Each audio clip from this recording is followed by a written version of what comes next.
अल्हम्दुलिल्लाहि रब्बिल आलमीन वल आक़िबतु लिल मुत्तक़ीन वस्सलातु वस्सलामु अला सय्यिदिल अंबियाइ वल मुरसलीन व अला आलिहि व अस्हाबिहि तय्यिबीन अत्ताहिरीन अम्मा बअद फ़अऊज़ु बिल्लाहि मिनश शैतानिर रजीम बिस्मिल्लाहिर रहमानिर रहीम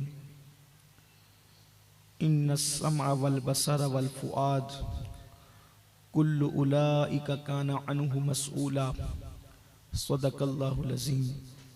गौसे आज़म बमने बेसरो सामा मददे क़िबले दी मददे काबे ईमा मददे इंतज़ारे करमे तुस्त मने ऐनीरा ए खुदा जुओ खुदा बीनो खुदा दा मददे बगिरदा बे बला उफ्तादा कश्ती ज़ईफ़ानो शकिस्ता रातो पुश्ती बहक के ख्वाजे उस्मान हारून मदद कुन या मुईनुद्दीन चिश्ती मदद कुन या मुईनुद्दीन चिश्ती मदद कुन या मुईनुद्दीन चिश्ती। मिंबर पर रौनक अफरोज़ अर्श मकाम सादात किराम उलमाए ज़वील एहतिराम हाज़रीन महफिल पर्दा नशीन माओ और बहनों अस्सलामु अलैकुम व रहमतुल्लाहि व बरकातुहू। निहायती अदब और एहतिराम के साथ अपने और सारी कायनात के मरकज़ अक़ीदत अनीस बेकसा चारा साज़े दर्द मंदाम हम गरीबों के गमगुसार हम फ़कीरों की सरवत शहरियारे इरम ताजिदारे हरम नौबहारे शफ़ाअत शबे असरा के दूल्हा नौशे बज़्म जन्नत दानाए सुबुल मौलाए कुल ख़त्मुर रुसुल खुसरवे खूबा सयाहे लामका वजह कुन फ़का दुर्रिल्लाहिल मकनून सिर्रिल्लाहिल मखज़ून आलिमे मा काना व मा यकून आबो गिले अंबिया जानो दिले असफिया मतले हर सआदत मक़ते हर सियादत खुलासे कायनात फ़ख्र मौजूदात हुज़ूर अहमद मुजतबा मुहम्मद मुस्तफ़ा अरवाहु नाफिदा सल्लल्लाहु तआला अलैहि व आलिहि व सहबिही व बारक वसल्लमा की बारगाह बेकस पनाह में जिस तरीक़े से पढ़ाऊँ बुलंद आवाज़ से मेरे साथ मिलकर पढ़ें। अस्सलातु वस्सलामु अलैका या रसूल अल्लाह। आवाज़ आपकी और बुलंद हो जाए। अस्सलातु वस्सलामु अलैका या नबी अल्लाह। अस्सलातु वस्सलामु अलैका या हबीब अल्लाह व अला आलिका व अस्हाबिका या नूर अल्लाह सल्लल्लाहु तआला अलैका वसल्लम। आज की ये महफिल जो सालाना महफिल के तौर पर इस आस्ताने पर इनेकाद पजीर होती है, उस हवाले से हम सब उसमें शरीक हैं और बिरादरे ज़िक्र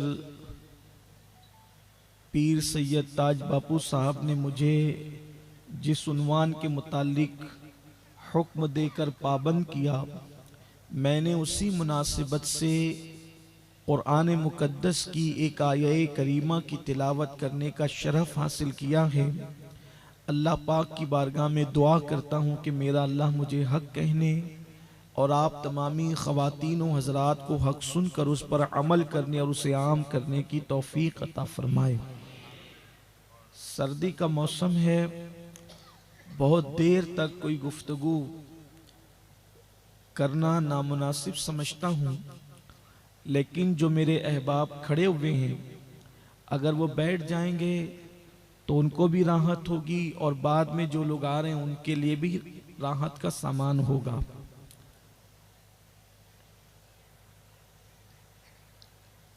इमाम अहले सुन्नत फ़िक्र आखिरत को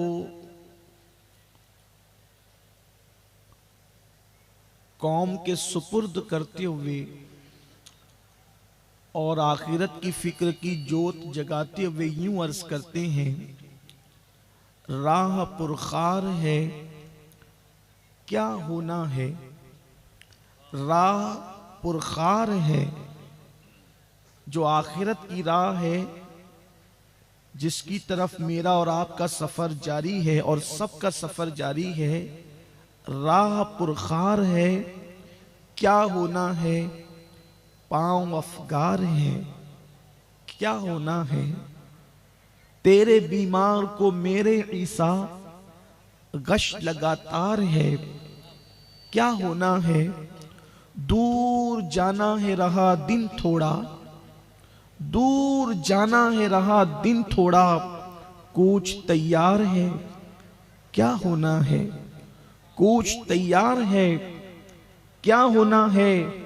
दिल हमें तुमसे लगाना ही न था, दिल हमें तुमसे लगाना ही न था, अब सफर बार है क्या होना है। अब सफर बार है क्या होना है। कल वहां दीद का दिन आज यहां, कल वहां दीद का दिन आज यहां, आंख बेकार है क्या होना है। आंख बेकार है क्या होना है। और औरों से छुप के किए जिसके गुनाह, औरों से छुप के किए जिसके गुनाह, वो खबरदार है क्या होना है। वो खबरदार है क्या होना है। और क्यों रजा कुड़ते हो हंसते उठो, क्यों रजा कुड़ते हो हंसते उठो, जब वो गफ्फार है, जब वो गफ्फार है। क्यों रजा कुड़ते हो हंसते उठो, जब वो गफ्फार है क्या होना है।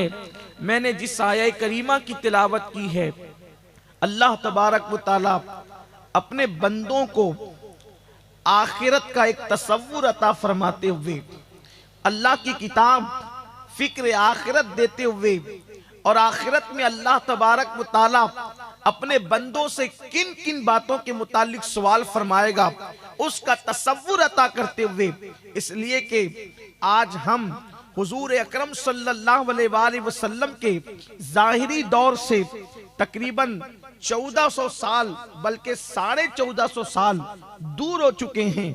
और हुजूर अकरम सल्लल्लाहु अलैहि वसल्लम से दौर जितना दूर होता जाएगा उतनी गफलत आती जाएगी, उतनी इंसान के अंदर बेबाकी आती जाएगी, उतना इंसान के अंदर बेखौफी आती जाएगी, उतना इंसान दुनिया के झमेलों में डूबता चला जाएगा, उतना इंसान गुनाहों के अंदर डूबता चला जाएगा। इसलिए कि जो जमाना सबसे बेहतरीन जमाना है वो हुजूर अकरम सल्लल्लाहु अलैहि वसल्लम से के कदमों से लगा हुआ जमाना है। जो दौर में मेरे आका सल्लल्लाहु अलैहि वसल्लम जमीन के ऊपर जाहिरी तौर पर हयात थे, वो जमाना सबसे बेहतरीन जमाना। फिर उसके बाद दर्जा और कम होता है, फिर उसके बाद दर्जा और कम होता है। इसी तरीके से दर्जे जैसे जैसे कम होते जाएंगे, लोगों के अंदर गुनाहों के जज्बात बढ़ते जाएंगे, लोगों के अंदर बेबाकी के तसव्वुरात बढ़ते जाएंगे, लोगों के अंदर बेहयाई बढ़ती जाएगी, लोगों के अंदर बदकारी बढ़ती जाएगी। मेरे प्यारे आका सल्लल्लाहु अलैहि वसल्लम के प्यारे दीवानों, लेकिन इंसान ये तसव्वुर न करे कि अल्लाह तबारक व तआला इंसान को नेमत दे करके भूल गया है।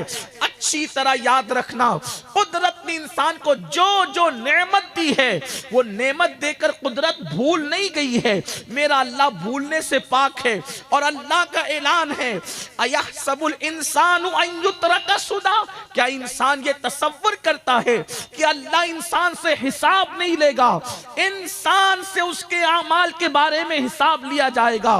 गफलत की जिंदगी गुजारने वालों, बेबाकी की जिंदगी गुजारने वालों, आवारगी की जिंदगी गुजारने वालों, अपनी तबीयत के मुताबिक जिंदगी गुजारने वालों, अल्लाह के गजब को दावत देते हुए जिंदगी गुजारने वालों, मेरे अल्लाह का ऐलान है, अयहसबुल इंसानु अन युत्रका सुदा, क्या इंसान ये तसव्वुर करता है कि हम उससे हिसाब नहीं लेंगे, हिसाब लिए बगैर छोड़ देंगे?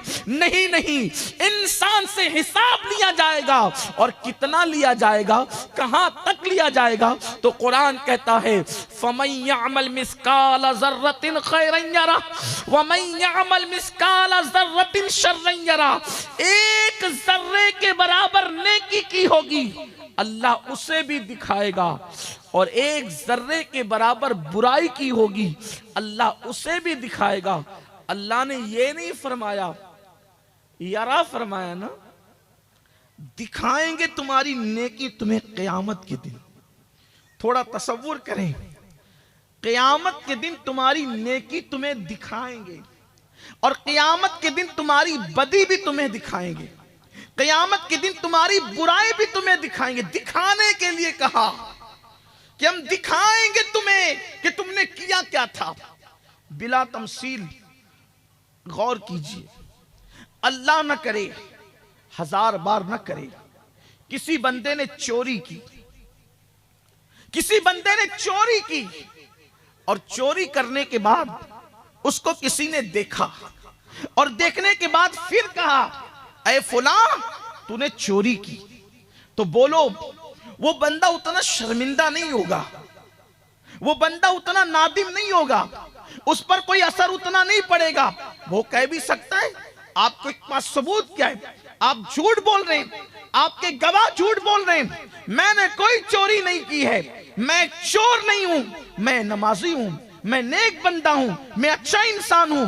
अगर इंसान को उसके गुनाह के मुतालिक बोला जाए उतनी शर्मिंदगी नहीं होती, लेकिन एक बंदा है वो चोरी कर रहा था, चोरी करते करते उसकी वीडियो बना ली गई, और वीडियो बनाने के बाद मजमे आम में वो वीडियो चला दी गई, और कहा देखो ये आप ही हैं, ये आप ही हैं।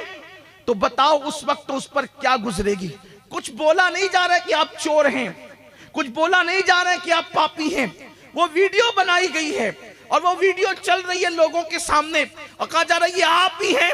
अब थोड़ा तसव्वुर करो, उसकी जिल्लत का आलम क्या होगा, उसकी रुसवाई का आलम क्या होगा। अल्लाह अकबर। कुरान क्या कहता है, फमन यअमल मिस्काल ज़र्रतिन खैरन यरा व मन यअमल मिस्काल ज़र्रतिन शर्रन यरा।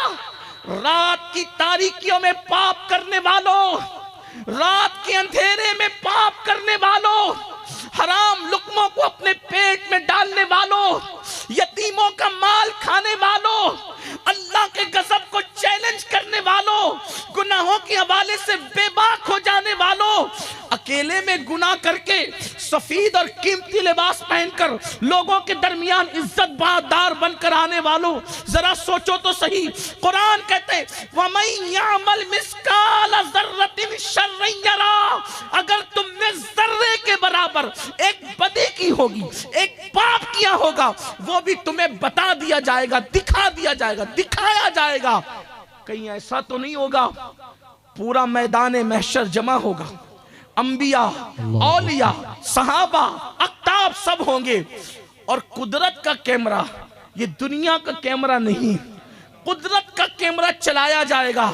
जिना करने वाला ये तू ही है, तू रात को जिना कर रहा था, ये तू, ये देख। अल्लाह अकबर। उस वक्त इंसान की शर्मिंदगी क्या होगी, उस वक्त इंसान की निदामत क्या होगी। ये शराब पीने वाला तू ही है, कुरान कहते हैं तेरे गुनाह तुझे बताए जाएंगे, और कितने जर्रा बराबर भी किया है तो भी बताए जाएंगे। जैसे नेकी बताई जाएगी वैसे तेरे पाप भी बताए जाएंगे। जरा सोचो तो सही, अगर 4 लोगों के सामने किसी के गुनाह करने की वीडियो वायरल हो जाए तो इंसान गली में सर उठाकर चलने के काबिल नहीं रहता, गर्दन उठा के चलने के काबिल नहीं रहता। दुनिया के 4 लोगों के सामने गुनाह की वीडियो वायरल हो जाए तो इंसान खुदकुशी करने की कोशिश करता है। अब इस दुनिया में मैं कैसे जीऊंगा कि मेरे दोस्तों को मेरे गुनाह का पता चल गया, मेरे मोहल्ले वालों को मेरे गुनाह का पता चल गया। ऐ नादान इंसान सोच तो सही, दुनिया में 4 लोगों को पता चला तो तेरी निदामत और तेरी जिल्लत का आलम ये है, मैदान महशर में तो तेरे गुनाहों की को गोया कि कुदरत की स्क्रीन पर जैसा कि उसकी शान के मुताबिक बनाई हुई है, जब तेरे गुनाह चलाए जाएंगे, एक गुनाह नहीं होगा, 2 गुनाह नहीं होंगे, 10-20 गुनाह नहीं होंगे, तेरी पूरी जिंदगी का नाम आमाल होगा। हाँ हाँ, नमाजों के औकात में कैरम खेलते बैठना, नमाजों के औकात में ताश के पत्तों को खेलते हुए बैठना, नमाजों के औकात में गपशप करते हुए बैठना, कभी शराब के अड्डों पे जाके शराब पीना, कभी अपनी बीवियों पे जुल्म करना, कभी अपने बच्चों पे जुल्म करना, कभी अपने माँ बाप पे जुल्म करना, कितने गुनाहों का गुबार अपने नामे आमाल के दफातर में बहैसियत गंदगी की हम दर्ज करा चुके हैं। कभी सोचा मैदान महशर बपा होगा, कौन सा मैदान महशर जहां जिब्रील भी थर थर कांप रहे होंगे, कौन सा मैदान महशर जहां नूह अलैहिस्सलाम जैसा पैगंबर, जहां आदम अलैहिस्सलाम जैसा पैगंबर, जहां इब्राहीम अलैहिस्सलाम जैसा पैगंबर अल्लाह अकबर खुदा की खशियत से नफ्सी नफ्सी पुकार रहे होंगे, वहां हम जैसे पापियों का हाल क्या होगा। मेरे आका अलैहिस्सलाम के प्यारे दीवानों, जिस आया करीमा को पढ़ा है उसकी तरफ आने से पहले एक हदीस पाक पेश करूं। खुदा के लिए ये दुनिया की रंगरेलियों में डूबकर कितने गुनाह करोगे, अपने अल्लाह को कितना नाराज। आओ जरा देखो तो सही, क्या हम जमीन पे गुनाह करने आए थे? क्या हम जमीन पे पाप करने आए थे? क्या हम जमीन पे अल्लाह को नाराज करने आए थे? आओ आओ, जो मासूम लोग हैं, मासूम किसको कहते हैं? जो गुनाह करता ही नहीं, कर ही नहीं सकता, हत्ता के गुनाह का तसव्वुर भी कभी उसके करीब होकर के नहीं गुजरता, उन्हें मासूम कहते हैं। और वो मासूम कौन लोग हैं? वो अंबियाए किराम है, वो फरिश्ते हैं, ये मासूम लोग हैं। अल्लाह अकबर। अब आओ जरा देखो मासूम लोगों का हाल क़यामत के दिन क्या होगा, मैदान महशर में क्या होगा। थोड़ा सा आज हम मैदान महशर घूम लेते हैं तसव्वुरात की दुनिया में। बड़ी माजरत के साथ, आपने चूंकि मुझे बापू ने उन्वान भी दिया था कि आप किसी इस्लाही उन्वान पे गुफ्तगू करें, तो मैंने सोचा मेरी कौम जन्नत के बहुत टिकट खरीद चुकी है, ज़रा हक़ाइक़ में लोगों के सामने पेश कर दूं ताकि मेरी भी इस्लाह हो जाए और उनकी भी इस्लाह हो जाए।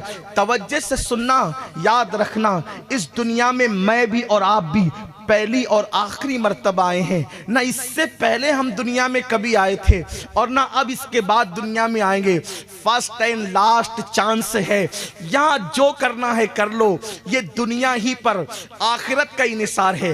दुनिया में जैसे जिंदगी गुजारोगे, आखिरत में मिलना कुछ नहीं है, वही मिलेगा। यहाँ हम बोने के लिए आए हैं। आप में के बहुत सारे लोग किसान हैं ना, किसान, अल्लाह अकबर। आज तो बेचारे किसानों पर भी जो है बड़ी अजीब सी कैफियत बन आई है। अल्लाह करे किसानों पर रहम हो जाए। अल्लाह अकबर। मेरे प्यारे आका सल्लल्लाहु अलैहि वसल्लम के प्यारे दीवानों, तो अर्ज ये कर रहा था कि किसान है आप, देखो किसान करता क्या है। किसान जब काटने के दिन आते हैं तो काटता वही है जो उसने बोया था। एक किसान वो है जब बोने के दिन है तो वो शराब पी रहा है, बोने के दिन है क्रिकेट खेल रहा है, बोने के दिन है किसान, बोने के दिन है।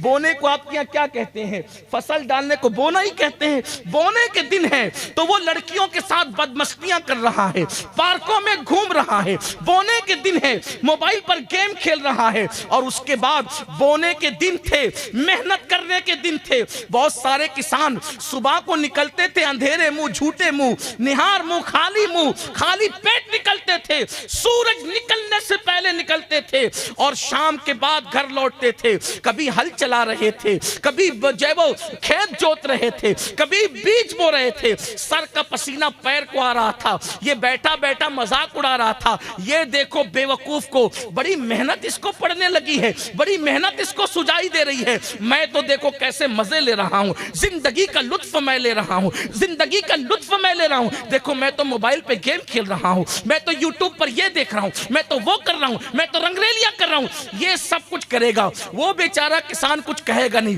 किसान वो भी है, किसान ये भी है। उसके बाद किसान ने बीज बो दिया, और जब किसान ने बीज बो दिया तो फिर कुदरत को के करम को प्यार आ गया, कुदरत के करम को प्यार आया। अल्लाह का दरिया रहमत जोश में आया, अल्लाह का दरिया रहमत रहमत जोश में आया। किसान की मेहनत थी, किसान की मेहनत थी, खुदा का दरियाए करम जोश में आया। काली काली घटाएं आई महबूब की जुल्फों के सदके। मैं जब तसव्वुर करता हूं कि घटाएं आती क्यों है, तो घटाएं इसलिए आती है जब भी आसमान महबूब की जुल्फों का तसव्वुर कर लेता होगा, उस वक्त तो आसमान पर काली घटाएं छा जाती होगी। इसलिए कि मेरे इमाम के छोटे भाई ने कहा है, उनकी जुल्फे नहीं रहमत की घटा छाई है, उनकी जुल्फे नहीं रहमत की घटा छाई है, उनके अबरू नहीं तो किबलों की यकजाई। नारे तकबीर।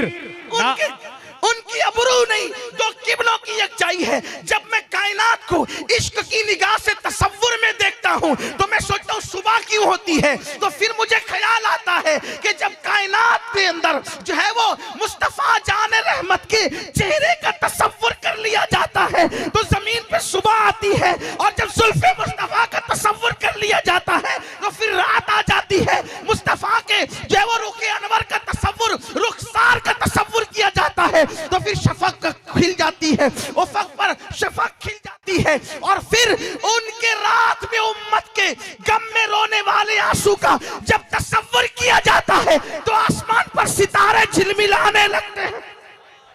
उनके नाखूनों का तसव्वुर किया जाता है तो फिर हिलाल पहली शब की शक्ल में, चांद की शक्ल में तुलू होता हुआ नजर आता है। पता चला पूरी कायनात तसव्वुर मुस्तफा पर चल रही है और कायनात का निजाम चल रहा है। तो अर्ज ये कर रहा था, किसान ने बीज बोया, किसान ने हल जोता, किसान ने खेत साफ किया, और उसके बाद जब बीज बो दिया तो कुदरत के दरियाए करम को जोश आया और फिर काली काली घटाएं आसमान पे छा गई। ऐसा बरसा कि खेतों के अंदर जो है पानी से खेतों को सैराब कर दिया।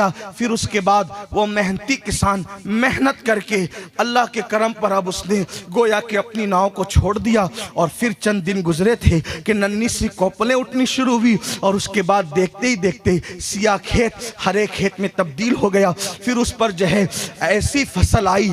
अब चंद माह गुजरने के बाद जो मेहनत कर रहा था उसके भी काटने का वक्त आया, जिसने मेहनत नहीं की थी उसके भी काटने का वक्त आया। दोनों के खेत में अब फर्क ये है कि जो अय्याशी कर रहा था, बदकारी कर रहा था, टाइम पास कर रहा था, उसका खेत तो अब कांटों से भरा पड़ा है, उसका खेत तो बेशरम घासों से भरा पड़ा है, उसका खेत तो जो है वो न काम आने वाली पीली पीली घासों से, दुख देने वाली घासों से भरा पड़ा है। और इसका खेत जिसने मेहनत की थी, जब हवा चलती है तो किसान का दिल खिल उठता है, कैसे मेरा चमन लहलहा रहा है। और जब काटने के दिन आते हैं अब वो रोता है और ये हंसता है। ये मेहनत कर रहा था और वो अय्याशी कर रहा था, लेकिन काटता वही है जो बोता है। दुनिया में आए क्यों हो, जैसे किसान बोता है वही काटता है। हम दुनिया में बोने के लिए आए हैं। अगर मेहनत करोगे, कभी तहज्जुद में उठकर मेहनत करोगे, कभी फजर में उठकर मेहनत करोगे, ज़ोहर में कारोबार छोड़ करके मेहनत करोगे, तो अपनी जिंदगी के खेत में हल चलाना होगा। फिर कभी तिलावत कुरान का बीज बोगे, कभी दुरूद मुस्तफ़ा का बीज बोगे, कभी अल्लाह हमदे बारी ताला का बीज बोगे, कभी अल्लाह की तस्बीह और तहलील का बीज बोगे, कभी नेकी परहेजगारी का बीज बोगे, कभी किसी नाबीना को रास्ता पार करा करके जो है वो अल्लाह अकबर किसी की मदद और खल्क़े खुदा का खिदमत का बीज बोगे, कभी किसी गरीब की शादी करा के गोया के हज्जी अकबर से बड़ा सवाब पाने का बीज बोगे, कभी किसी भूखे को अपने हिस्से का खाना खिला करके अल्लाह अकबर सिला रहमी का बीज बोगे। बीज बोते जाओगे, बोते जाओगे, बोते जाओगे, फिर कुदरत को हमारी इन बोते हुए और अपने जो वो जोते हुए अपने हल चलाए हुए गोया के जिंदगी के इस खेत पर अल्लाह को रहम आएगा, प्यार आएगा, तो मेरा अल्लाह अपने करम की कबूलियत की बारिश फरमाएगा, हमारी नेकियों की जमीन पर कबूलियत की बारिश फरमाएगा, और फिर वो नेकियों का लहलहाता हुआ चमन नजर आएगा। लेकिन ये कब नजर आएगा? अल्लाह अल्लाह, जो लोग आज आवारगी कर रहे हैं, जो आज अय्याशियां कर रहे हैं, जब मौत से उनकी आंखें बंद होगी तो गोया के उन लोगों का वही हाल होगा जो आवारगी करने वाले किसान का हाल खेत को काटते वक्त होता था।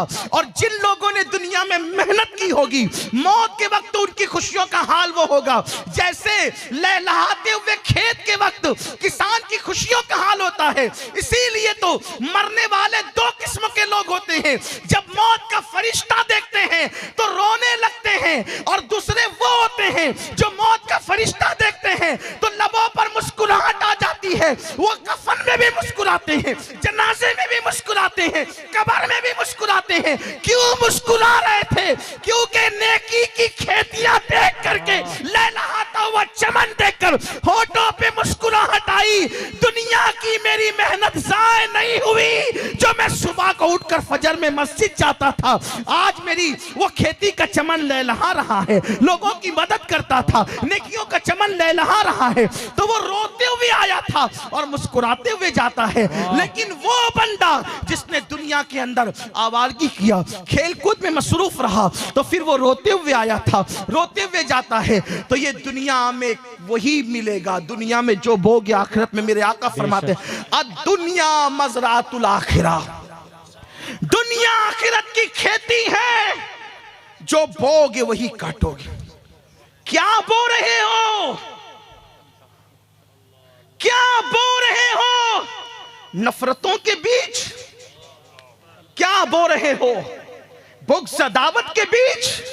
क्या बो रहे हो? ज़िना और बदफेलियों के बीच? क्या बो रहे हो? जुए और ताश के पत्तों के बीच? क्या बो रहे हो? माँ बाप को मारने डांटने पीटने के बीच? क्या बो रहे हो? एक दूसरे को कत्ल करने के बीच? क्या बो रहे हो? खुदा के गज़ब को दावत देने के बीच? कुछ नहीं मिलेगा इससे ज्यादा। जो बोगे वही काटोगे, जो बोगे वही काटोगे। इस दुनिया में किसान की हैसियत से आए हो, इस दुनिया में बहैसियत किसान आए हो, बोने आए हो। क्या बो रहे हो? होशियार किसान वो है जिसका मार्केट होता है वो बोता है, जिसका मार्केट उरूज पे होता है वो बोता है। अब अगर होशियार बनना है तो देखो आखिरत की मार्केट में चलना क्या है, आखिरत की मार्केट में चलना क्या है उसको देखो। वल्लाह आखिरत की मार्केट में क्या चलेगा? खौफ खुदा, इश्क मुस्तफा, नेकियां, परहेजगारियां, तकद्दुस, एक दूसरे के साथ प्यार से पेश आना, मोहब्बत से पेश आना। तो दुनिया में बोने आए हैं, गफलत मत करो, सुस्ती मत करो। ये बोने के बाद जब काटने के लिए जाएंगे मैदान महशर में, तब महशर का हाल क्या होगा? वही जो रिवायत पेश करने चला था उसकी तरफ आते हैं। मुझे सर्दी का बड़ा ख्याल है आपके हवाले से, इसलिए मैं जल्दी से चलूंगा और तेजी से गुफ्तगू भी खत्म करने की कोशिश करूंगा। क्या हाल था, क्या हाल होगा, बल्कि अल्लाह के रसूल अलैहिस्सलाम का फरमान है, मेरे गैबदा नबी का फरमान। मेरी माएँ और बहनें भी यहाँ मौजूद है तो उनकी भी तवज्जो चाहता हूँ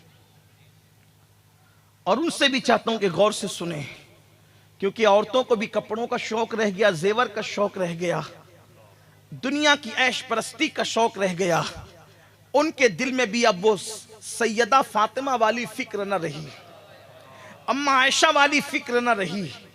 हाँ, मैंने कल भी लोगों से कहा था कि हमारे यहाँ कभी लोग देख रहे थे कि हुसैन पैदा हो रहे हैं, हसन पैदा हो रहे हैं, ज़ैनुल आबिदीन पैदा हो रहे हैं, मोहम्मद बाकर पैदा हो रहे हैं, जाफर सादिक पैदा हो रहे हैं, मूसा काजिम पैदा हो रहे हैं, अली रजा पैदा हो रहे हैं, तकी पैदा हो रहे हैं, नकी पैदा हो रहे हैं, हसन अस्करी पैदा हो रहे हैं, गौसुल आजम दस्तगीर पैदा हो रहे हैं, गरीब नवाज पैदा हो रहे हैं, महबूब इलाही पैदा हो रहे हैं, फरीदुद्दीन गंजे शकर पैदा हो रहे हैं, साबिर कलियर पैदा हो रहे हैं, अल्लाह अकबर अलाउलक पंडवी पैदा हो रहे हैं, मखदूम अशरफ जहांगीर सिमनानी पैदा हो रहे हैं, हाजी पीर पैदा हो रहे हैं। ये बड़े बड़े लोग पैदा हो रहे हैं जो दुनिया में इनकलाब पैदा करने। इस्लाम दुश्मनों ने गौर किया ये पैदा क्यों हो रहे हैं, तो वो पहुंचे नतीजे पर इस नतीजे पर पहुंचे कि कंपनी में माल उसका अच्छा निकलता है जिसकी डाई अच्छी होती है। जिसकी डाई अच्छी हो उसका माल भी अच्छा होता है। तो कहा कि अगर कंपनी का माल मार्केट में अपनी धाप बिठा चुका है तो मटेरियल से नहीं घबराना, घबराहट है डाई से। डाई बिगाड़ दो, डाई खराब करो। डाई कौन है? इसलिए कि बाप का काम मटेरियल फराहम करना और मां का काम डाई की हैसियत। जिस कंपनी में डाई अच्छी होती है उसमें मटेरियल कैसा ही हो तो फिर माल उसी के डाई के मुताबिक ढल के निकलता है बिला तमसील। अगर मां उम्मुल खैर जैसी डाई हो तो अब्दुल कादिर जिलानी जैसा जो है वो गोया के मटेरियल निकलता है और माल निकलता है जिसकी एक पुकार से पूरी दुनिया में इनकलाब पैदा हो जाता है। नारे तकबीर। गरीब नवाज जैसा फर्जंद पैदा हो तो 90 लाख काफिरों को ईमान की दौलत नसीब होती, लेकिन गरीब नवाज की पैदाइश के लिए उम्मुल खैर जैसी मां चाहिए। तो लोगों ने प्लान बनाया, मां बिगाड़ दो, मां बिगाड़ दो। मां जब मां बिगड़ेगी तो इनके यहां चोर उचक्के डाकू पैदा होंगे। अब्दुल कादिर जिलानी कभी पैदा ना हो सकेंगे, मोइनुद्दीन अजमेरी कभी पैदा ना हो सकेंगे, फरीदुद्दीन गंजे शकर कभी पैदा ना हो सकेंगे, निजामुद्दीन महबूब इलाही कभी पैदा ना हो सकेंगे। मरदूद इलाही पैदा होंगे, महबूब इलाही कभी पैदा नहीं होंगे। मां बिगाड़ दो। और उन्होंने मां बिगाड़ दिया। और मां बिगाड़ने के लिए उन्होंने क्या किया? सीरियल बनाए, फिल्में बनाई, पिक्चर बनाए, छोटी छोटी आस्तीन के कपड़े। आज हम अपनी छोटी बच्चियों को छोटी आस्तीन के कपड़े, पतले कपड़े, पैंट शर्ट पहनाते हैं। बच्ची तो है, अभी बच्ची तो है। ये छोटे कपड़े बच्चियों के क्यों बनाए गए पता है? ये अंग्रेजों ने बनाए, इस्लाम दुश्मन अनासिर ने। जब मार्केट में बड़ी औरतों के कपड़े पतले और छोटी आस्तीन के आए और पैंट शर्ट आए, मुसलमान औरतों ने नहीं खरीदा। क्यों? इसलिए नहीं खरीदा कि उन्होंने बचपने से कभी उसको नहीं पहना था। बचपने से नहीं पहना था तो फिक्र थी, बचपने में नहीं पहना तो अभी क्या पहनेंगे। तो चूंकि इस्लाम दुश्मन अनासिर दूर तक का प्लान बनाते हैं, देर तक का प्लान। आपको हमें क्या, हमें तो 4 दिन की का भी प्लान हमारे पास नहीं है। हाँ, यही तो अपना हाल है ना। कुव्वते फिक्र अमल पहले फना होती है, फिर किसी कौम की शौकत को ज़वाल आता। कौमों को ज़वाल यूं नहीं आता। जिस कौम को खाने पीने और सोने के अलावा तीसरा काम सुझाई नहीं देता, वो कौम क्या प्लान करेगी? जिनके पास अपने बच्चों के मुस्तकबिल के लिए कोई प्लान ना हो। किसी ने ला के खड़ा किया, मेरा बच्चा 10वीं पढ़ रहा है, आगे क्या पढ़ाएंगे? आप दुआ कर दो हजरत। हाँ, कोई प्लान नहीं, कोई आप दुआ कर दो। ये जनाना दुआओं की तमन्नाएं तुम्हें ले डूबेगी।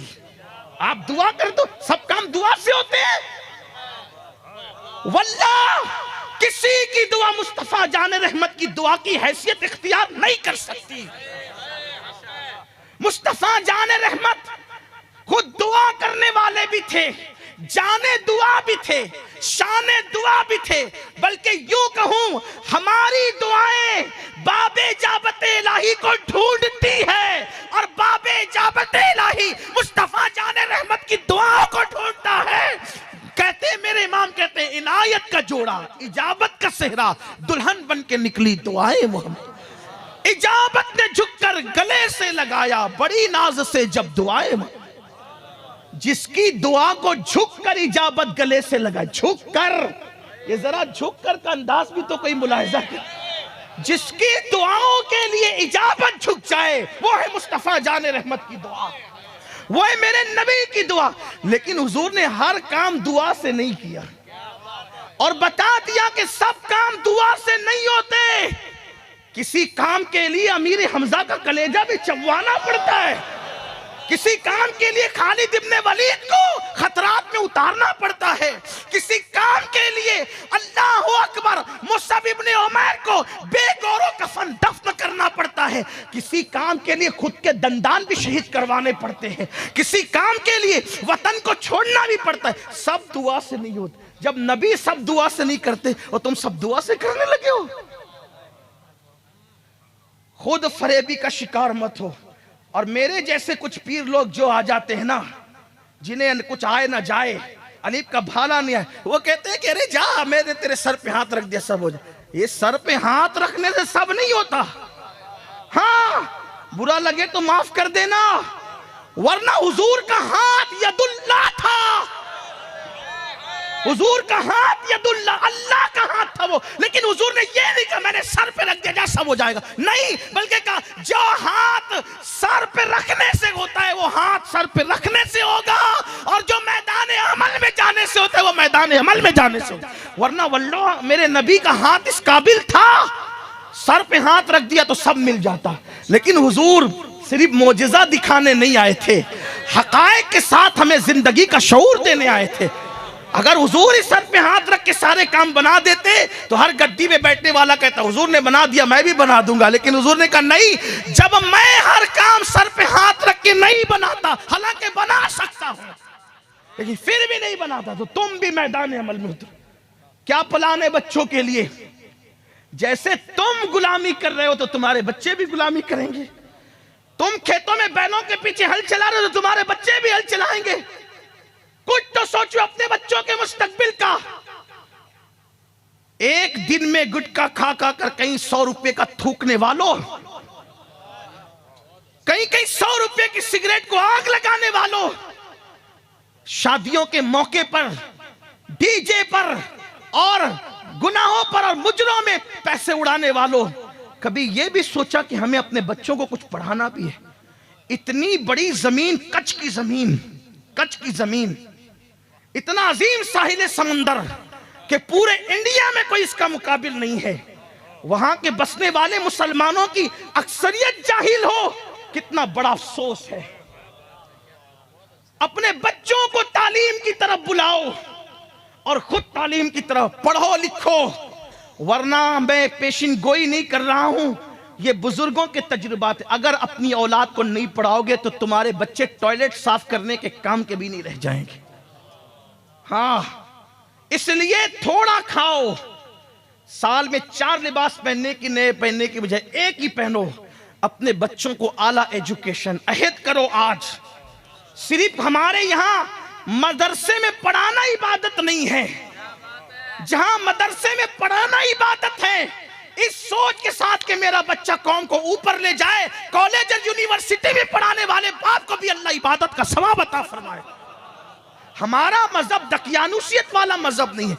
पढ़ाओ अपने बच्चों को, डॉक्टर बनाओ, इंजीनियर बनाओ, टीचर बनाओ, अहद करो। अपने बच्चों के लिए पहले से प्लान बनाओ, पहले से प्लान तैयार रखो। इसलिए कि दुनिया की वो कौमें आगे बढ़ती है जिनके पास प्लान होता है, जिनके पास मंसूबा होता है। कोई मंसूबा नहीं, दिन भर काम पे रहेंगे और शाम को आके मोबाइल लेकर बैठ जाएंगे। ये मोबाइल का खिलौना कब तक खेलते रहोगे? मत खेलो ये मोबाइल का खिलौना। मोबाइल को जरूरत के मुताबिक इस्तेमाल करो। ये खिलौना नहीं, ये जरूरत है।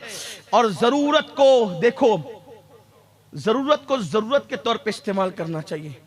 हमारे यहाँ खाना भी खिलौना नहीं है, हमारे यहाँ खाना भी जरूरत है। हमारे यहाँ खाना, इसीलिए हम खाने को टाइम पर खाते हैं, और जो बेटाइम खाता है फिर वो बीमारी पड़ता है। जो खाना जिस्म के लिए जरूरी हो उसको भी हद से ज्यादा खाओगे तो नुकसान उठाओगे। तो जो मोबाइल ना जिस्म के लिए जरूरी, ना रूह के लिए जरूरी, ना दिमाग के लिए जरूरी, ना सोच के लिए जरूरी, उसमें इतना डूब के निकलो। ये मेरे दिल का, ये कोई तकरीर नहीं है, ना ये कोई मुकर्रिर का ये उन्वान है, ये मेरे दिल का दर्द है। वरना आप कहेंगे कि आप ये क्या ले आए। मैं ये कोई खतीब के हैसियत से नहीं आया, मैं अपने दिल का दर्द अपने भाइयों के पास लेकर आया। इसलिए कि खून के रिश्तों के भाइयों की वो अहमियत नहीं है जो दीन के रिश्तों के भाइयों की अहमियत। हाँ, तुम मेरे नबी के उम्मती हो और मैं तुम्हारे नबी का उम्मती हूं। और ये इतना अटूट रिश्ता है कि खून के रिश्ते तो टूट सकते हैं लेकिन दीन का रिश्ता कभी नहीं टूट सकता। इसलिए खुदा के लिए रहम करो अपनी कौम पर, अपने बच्चों पर। तो मैं ये अर्ज करने चला था कि उनका मंसूबा होता है ना काफिरों का, यहूद और नसारा, इस्लाम दुश्मन ताकतों का। जब उन्होंने देखा कि बड़ी उम्र की मुसलमान औरतें और लड़कियां पैंट शर्ट नहीं पहनती, अंग्रेजी लिबास नहीं पहनती, यही कह रहा था, तो उन्होंने कहा कि ये अचंभा महसूस कर रही है बड़ी होकर लिबास पहनने में अंग्रेजों का, बचपने से पिनाओ इनको। फिर छोटे छोटे बच्चों के लिबास आए। हमने सोचा यार चलो बच्ची तो है ना मेरी बेटी, पिनाओ इसको पैंट शर्ट, पिनाओ इसको जींस टी शर्ट। बच्ची कब बड़ी होगी बाप को एहसास भी नहीं होता, मां को एहसास भी नहीं होते बच्चे कब बड़े होते हैं। कभी अचानक नजर पड़ती है तो दिल कहता है मेरा बच्चा इतना बड़ा हो गया। लेकिन बचपने में आपने जो आदत डाली, बड़े होकर कोई आदत आती नहीं है।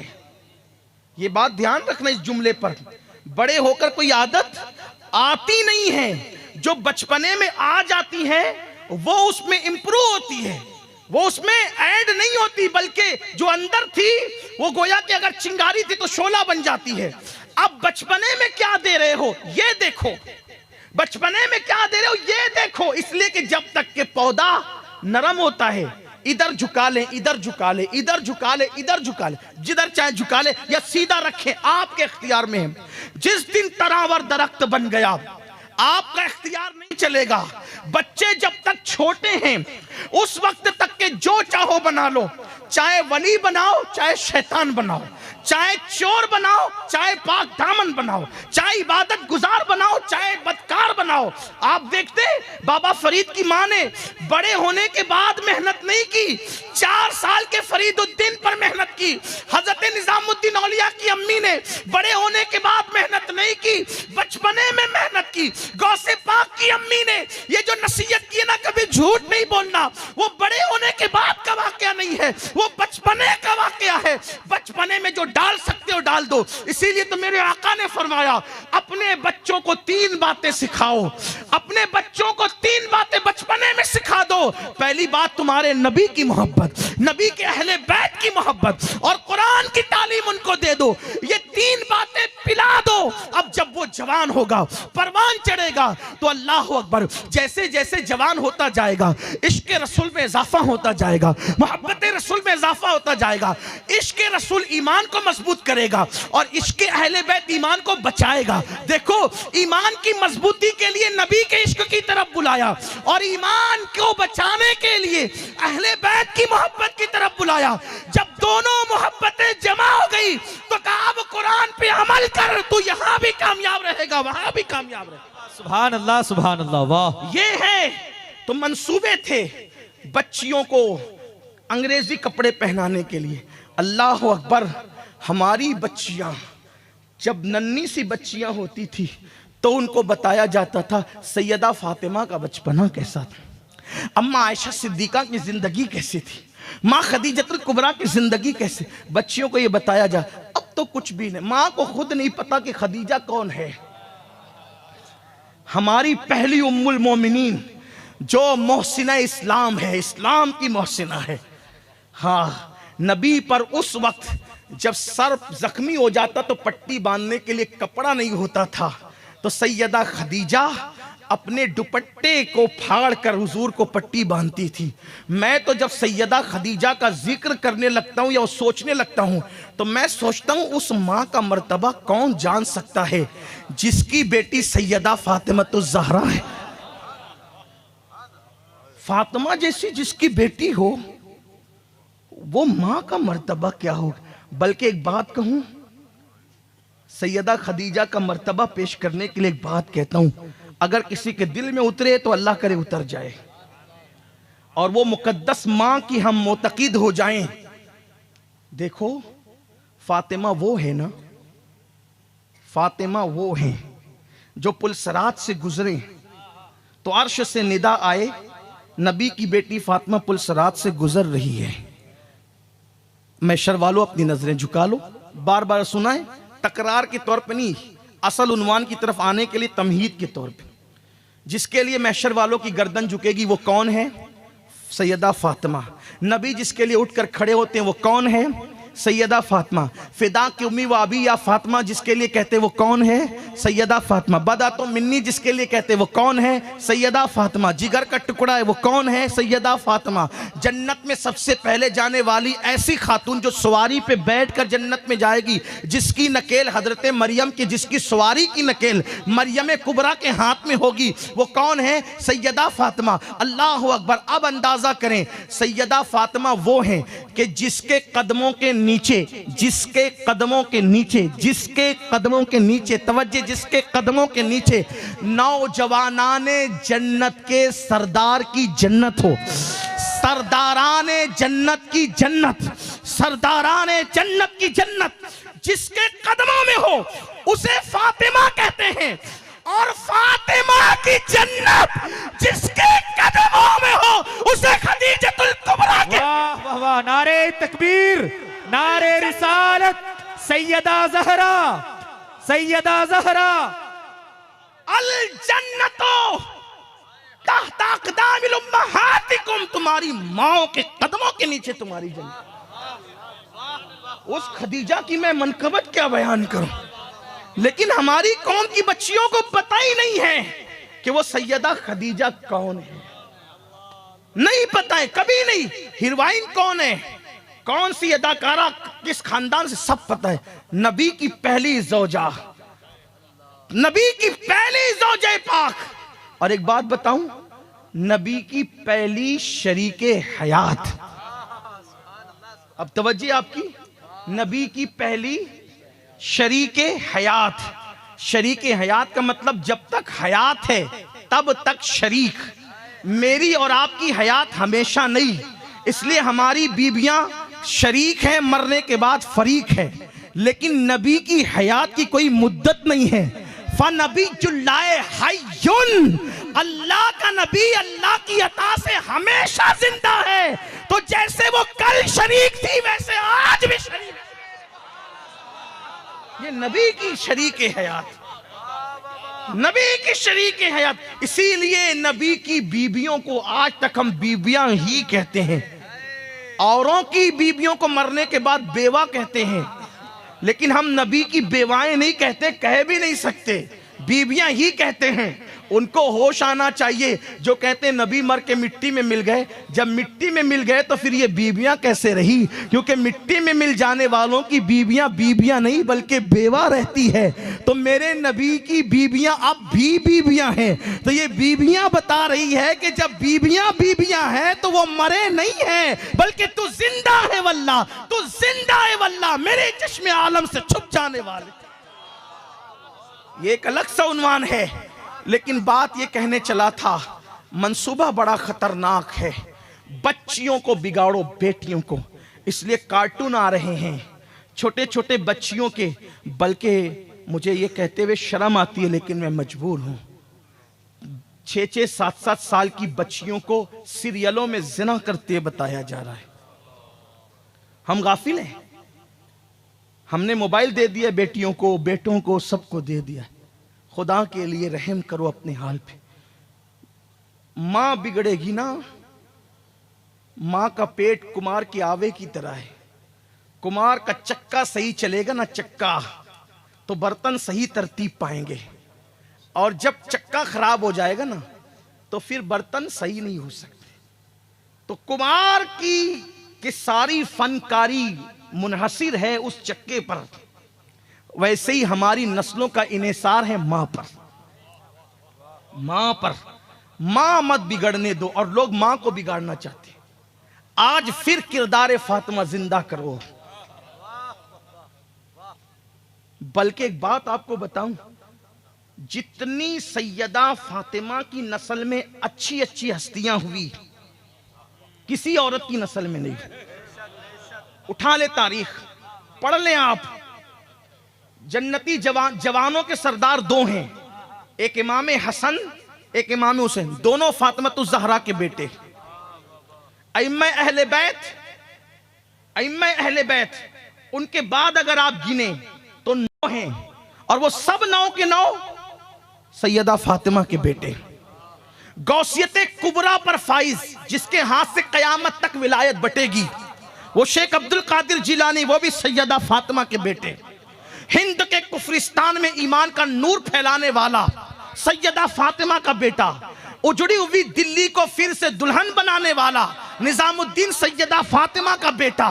फासिकों फाजिरों को तहज्जुद गुजार बनाने वाला निजामुद्दीन महबूब इलाही सैयदा फातिमा का बेटा। उसके बाद दक्कन की उजड़ी हुई बस्तियों को ईमान के पौधों से गुलिस्ता बनाने वाला, बहार लाने वाला ख्वाजा बंदा नवाज के सुदराज सैयदा फातिमा का बेटा। अल्लाह के लिए सिमनान का तख्त तो छोड़कर हिंद में लोगों को ईमान की खैरात अता करने के लिए आने वाले मखदूम अशरफ जहांगीर सिमनानी सैयदा फातिमा का बेटा। आखिर में इमाम मेहंदी की शक्ल में आने वाले सैयदा फातिमा का बेटा। आखिर ये सैयदा फातिमा में ऐसी क्या चीज है? आका फरमाते मेरी बेटी फातिमा इतनी मुत्तकी है, उसने ऐसा तकवा इख्तियार किया, ऐसी परहेजगारी इख्तियार की कि अल्लाह ने उसके तकवा का सदका और खैरात कयामत तक उसकी नस्ल को अता कर दी। बल्कि चुने अल्लाह ताला ने ऐसे अचानक तो फैसला नहीं किया ना कि मैं बाद में कि उसको पैदा करूंगा, जितनों को पैदा करना था सब फैसले उसके अज़ली है, पहले ही फैसले हुए। तो ये सब चुने हुए लोग जिनसे दीन को फायदा पहुंचना था, पहले ही फैसला हो गया कि पैदा कहां होंगे, सैयदा के घर में।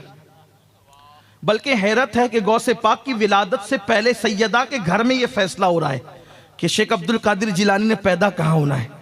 एक दिन हुजूर तशरीफ लाए सैयदा के घर में, मेरे आका तशरीफ लाए। आने के बाद देखा कि उसी घर में छत के नीचे मौला अली है, सैयदा फातिमा है, इमाम हसन है, इमाम हुसैन है। 4 तन है, हुजूर आए 5 तन हो गए। ये 4 तन आए, 4 तन थे पहले से, हुजूर आए तो 5 तन हो गए, 5 तन हो गए। सरकार ने 4 तन पे नजर डाली, कैसे वो चेहरे थे। कभी कभी मैं देखता हूं चांद को, और एक मसल मशहूर है कि 4 चांद लग गए। कभी सुना आपने? हालांकि चांद एक ही है, ये 4 चांद लग गए की मिसाल आई कहां से? तो मैंने बहुत गौर किया तो मुझे पता चला, जब हुजूर ये 4 चेहरे देखते होंगे, ये 4 चेहरे, सैयदा का चेहरा, अली पाक का चेहरा, हसन पाक का चेहरा, हुसैन पाक का चेहरा, तो 4 चांद के सिवा ये और 4 चांद कौन हो सकते हैं? 4 चांद लगना गोया के लोगों ने यही से खैर किसी भी वजह से ली होगी, लेकिन मैं तो हम इश्क के बंदे हैं, हम इश्क के बंदे हैं। क्यों बात? 4 चांद की मिसाल लोगों को यहां से 4 चेहरे देखे, उसमें से वो चेहरा जो अपने चेहरे से बहुत मिलता था, उस हसन को पकड़ा, चूमा, गले से लगाया। आज पूरी तवज्जो का मरकज हसन हो गए, आज पूरी तवज्जो का मरकज हसन हो गए। इमाम हुसैन टिकटिकी बांध के देखने लगे। उम्र छोटी थी, कम उम्र थे। जब बच्चे छोटे होते हैं तो बड़ों पे ज्यादा तवज्जो की बजाय तवज्जो किस पे होती है? छोटों पे होती है। यही बात है। और तवज्जो ऐसे ही थी कि ज्यादा तवज्जो जब दोनों शहजादे होते तो किस पे होती? इमाम हुसैन पर होती। लेकिन आज बज़ाहिर तरतीब बदल गई। आज बज़ाहिर ये नहीं कहता हूं खिलाफ मामूल, वहां कोई चीज खिलाफ है ही नहीं, वहां सब चीजें रास्ते ही है, सीधी सीधी है, खिलाफ वहां कुछ नहीं है। वो जो करे वही सच्ची है, वो जो करे वही सही है, वही जो करे वही सीधी राह है। तो आज तरतीब बदल गई, तरतीब बदली। हुसैन पाक पर तवज्जे की बजाय आज पूरी तवज्जे हसन मुज्तबा पर। अब घर में जितने होते हैं वो सब की तवज्जो किस पर? छोटों पर, छोटे शहजादों पर। सैयदा ने देखा कि हसन पाक पर पूरी तवज्जे, हुसैन पाक टिकटिकी बांध के आज देख रहे हैं। सैयदा ने कहा बाबा रोज तो ऐसा नहीं होता था, आज सारी तवज्जे हसन पर और मेरा हुसैन टिकटिकी बांध के देख रहा है। हुजूर ने कहा बेटी आज जिब्रील आए थे, आज जिब्रील आए थे और कहने लगे या रसूल अल्लाह, हसन की नस्ल में, हसन की नस्ल में एक के बाद एक 9 इमाम होंगे, 9, एक के बाद एक 9 इमाम होंगे। और हुसैन की नस्ल में एक के बाद एक 9 इमाम होंगे हुसैन की नस्ल में, लेकिन हसन की नस्ल खामोश रहेगी।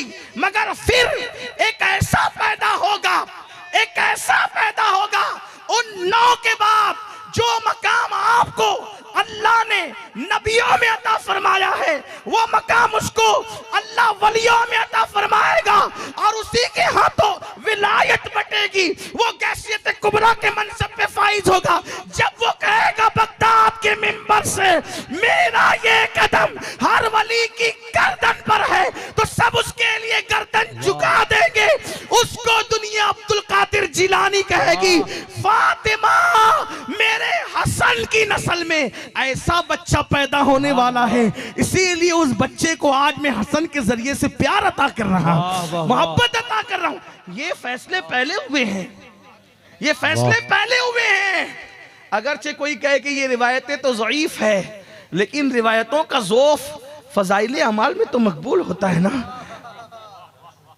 तो अर्ज ये कर रहा था, माँ का तकवा, माँ का तकवा औलाद को कयामत तक मिलता। अब तकवा जिसका जितना पावरफुल होगा उतनी दूर तक उसकी बरकतें मिले, वरना कम से कम 4 नस्ल तक तो एक माँ का तकवा पहुंचता ही है, पहुंचता है, 4 नस्लों तक रहता है। और माँ की नहुसत भी कम से कम 4 नस्ल तक रहती।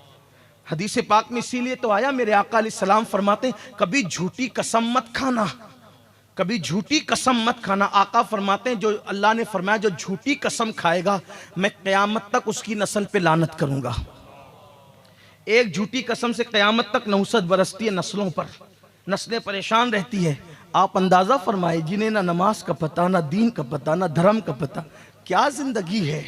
आओ माँ बिगड़ने से बचा लो, बचा लो माँ बिगड़ने से। अपने घरों में किरदार फातिमा जिंदा करो, अपने घरों में उम्मतुल मोमिनीन का किरदार जिंदा करो, अपने घरों में राबिया बसरी का किरदार जिंदा करो, अपने घरों में नफीसा मिस्री। ये नफीसा मिस्री कौन है पता है? ये खानदान नबूवत की एक बेटी है, सैयदा है। ये इमाम शाफई के दौर में मिस्र में रहा करती थी। इमाम शाफई ने कहा था, इमाम शाफई ने कहा था नफीसा उस खातून और उस सैयदा का नाम है कि जब मेरा इंतकाल हो जाए तो मेरा जनाजा उस सैयदा की गली से लेकर जाना, अल्लाह उसकी गली के सदके मेरी मगफिरत फरमा दे। ये बेटियां थी नबी के घर की बेटी, नबी के घर की सैदानियों की ये शान थी। लेकिन आज अपना हाल क्या हो गया, हमारी बेटियों को क्या हो गया। बल्कि बड़ी माजरत के साथ अब तो माज़अल्लाह मुस्लिम बेटियां दौलत के नशे में दूसरों का, मुशरिकों का हाथ पकड़कर भाग रही है। कसूर इसमें बेटियों का बाद में है, पहले कसूर माँ बाप का है। हमने अपनी बेटी को वो शऊर नहीं दिया, वो फिक्र नहीं दिया, वो तसव्वुर नहीं दिया, ख्याल नहीं दिया। वरना अपनी बेटियां वो थी मेरे अजीज भाइयों कि बेटियां मर जाना पसंद करती थी फाकों से, लेकिन कभी किसी अजनबी मर्द की आंख में आंख मिलाना गवारा नहीं करती थी। किस किस चीज का रोना रोएं। ये जलसे इसलिए मुनक्किद नहीं होते कि हम आपको थपकियां देकर सुला दें, ये जलसे इसलिए मुनक्किद होते हैं कि हमारे बुजुर्गों ने जो बेदार करने की ये रस्म डाली है उस तरीके से आपको बेदार किया जाए। सिर्फ सुनकर मत जाना, बल्कि ये अहद लेकर के जाना कि मैंने अपनी बेटी को अब कोई सीरियल नहीं देखने देना है, मैंने अपनी बेटी को अब सीरत फातिमतुज़ ज़हरा पढ़ाना है। मैं कभी सोचता हूँ कि अगर सैयदा फातिमा, मौलाना ने जो है वो सैयदा का जिक्र छेड़ा तो मेरे दिल के तार गोया कि इन्होंने उस पर हाथ रख दिया कि मैंने ये सोचा कि फिर आज की महफिल ख़त्म नहीं करूँगा जब तक जिक्र सैयदा ना करूँ। लेकिन इन्होंने एक बात और कर दी, चूँकि ये बहुत प्यार करते हैं तो मेरी तारीफ़ में बहुत लंबी बातें की। मैं हर नाज़िम से और हर बंदे से कहता हूँ कि मेरी तारीफ़ मेरी मौजूदगी में न की जाए, गैर मौजूदगी में भी न की जाए। वजह उसकी ये है कि जितनी देर तक हमारी तारीफ़ करोगे, अगर उतनी देर तक हुजूर की तारीफ़ करोगे तो आपका भी बेड़ा पार होगा, हमारा भी बेड़ा पार होगा। खुदा के लिए हमें कुछ ना कहना, इसलिए कि हमारी औकात क्या है, हमारी हैसियत क्या है। वल्लाह हम अगर जो कुछ भी कुछ है नहीं, बल्कि हम तो ये सोचते हैं अगर निजात हो गई, अगर निजात हो गई समझ जाएंगे हम कामयाब हो गए। बल्कि अगर जन्नत भी ना मिले और जहन्नम से ही बच गए तो भी कामयाब हो गए। फारूक आजम ने कहा था कि अगर उमर बराबर सराबर छूट गया तो भी वो कामयाब हो गया। जिसको जन्नत की बशारत मिली थी उसकी फिक्र ये है। हमारी औकात क्या है? ईमान पे खात्मा हो जाए तो बड़ी नेमत है। हम क्या है? हमारे चेहरे देखने से क्या मिलना है? हमारी गुफ्तगू सुनने से क्या मिलना है? हम तो आपके पास सिर्फ इसलिए आ जाते हैं कि आप में कोई एक मकबूल बंदा होगा, उसकी नजर पड़ जाएगी तो अपना बेड़ा पार हो जाएगा। क्योंकि आका ने फरमाया जहां 40 मोमिन जमा हो उनमें एक अल्लाह का वली होता है। इसी लालच में आ जाते हैं कि 40 होंगे, पता नहीं कितने अल्लाह वाले आएंगे, नजर डाल देगा तो बेड़ा पार हो जाएगा। वल्लाह मेरे अल्लाह की कसम खा के कहता हूं, झूठी कसम खाने वाले पे अल्लाह की लानत हो। मैंने अपनी जिंदगी में कभी किसी को हाथ चूमने नहीं दिए, लेकिन बस इस नीयत से दिया कि अगर किसी अल्लाह के नेक बंदे के हाथ, कि नेक बंदे का होंठ मेरे हाथ में लग जाए, उसके होंठ की बरकत से मेरे वजूद पे जहन्नम की आग हराम होगी। वरना मैंने कभी ये सोचकर किसी को हाथ नहीं दिया कि हम इस काबिल है कि हम चूमे जाएं।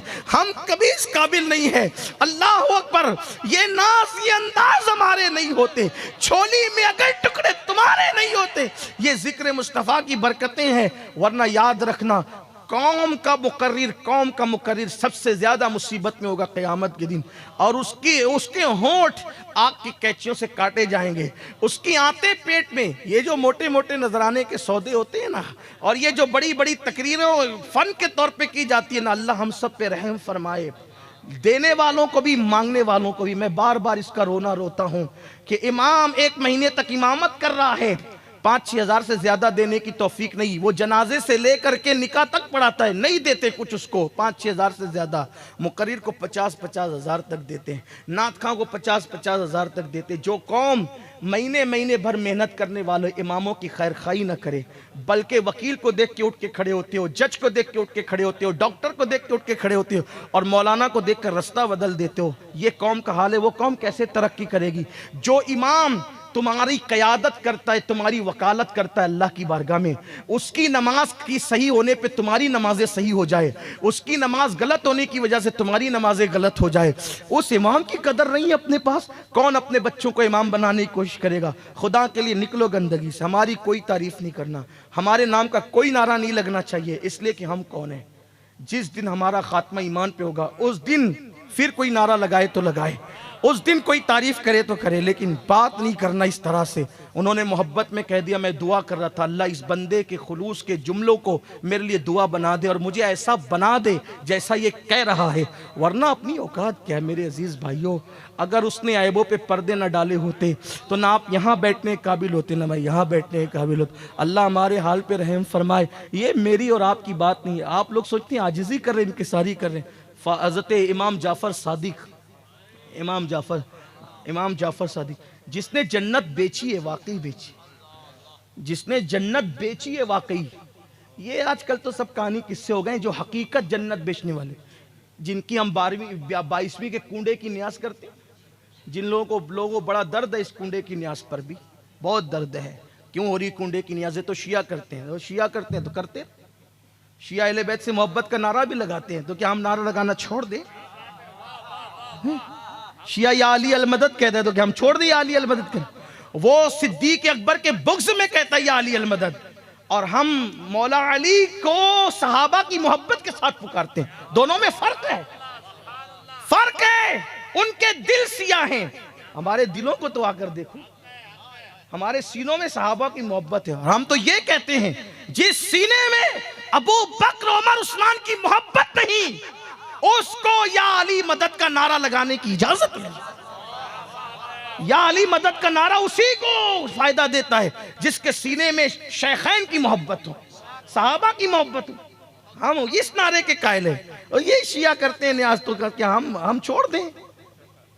शिया कौन है? उनकी क्या औकात है? इन्नमल अमालु बिन्नियात, यहां भूल जाते बुखारी की पहली हदीस।